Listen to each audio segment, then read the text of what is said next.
So hello అండి, అందరికీ నమస్కారం. Welcome back to our channel. అందరూ ఎలా ఉన్నారండి? అందరూ బాగానే ఉన్నారనుకుంటున్నా. ఇకపోతే ఇవాళ మన వీడియో ఏంటంటే, చాలామంది అయితే మన సబ్స్క్రైబర్స్ అడుగుతున్నారనమాట. తల్లికి వందనం స్కీమ్కి సంబంధించి అసలు మేము ఎప్పుడు అప్లై చేసుకోవాలి, మాకు ఎలా అమౌంట్ వస్తుంది, ఎప్పుడు ఇస్తారు అన్న దానిపైన అయితే ఈ స్కీమ్కి సంబంధించి చూసుకున్నట్లయితే తాజాగా ఒక ఇంపార్టెంట్ అప్డేట్ అయితే వచ్చిందనమాట. గవర్నమెంట్ నేను చూసుకున్నట్లయితే నారా లోకేష్ అయితే మనకు స్పష్టం చేయడం జరిగింది. అదేంటో ఈ వీడియోలో అయితే మీకు క్లియర్గా అయితే చెప్తానండి.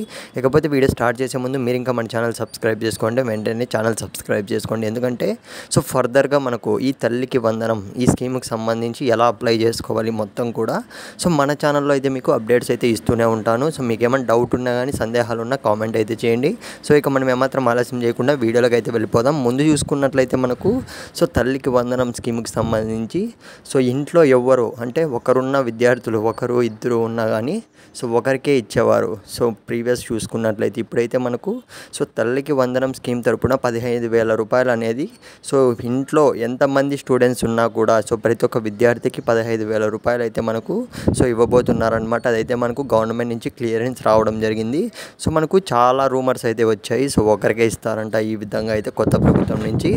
ఫైనల్గా చూసుకున్నట్లయితే మనకు ఇంట్లో ఎంతమంది విద్యార్థులు ఉన్నా స్కూల్ విద్యార్థులు కానివ్వండి, ఇంటర్మీడియట్ విద్యార్థులు కానివ్వండి 15,000 రూపాయలు వస్తుంది.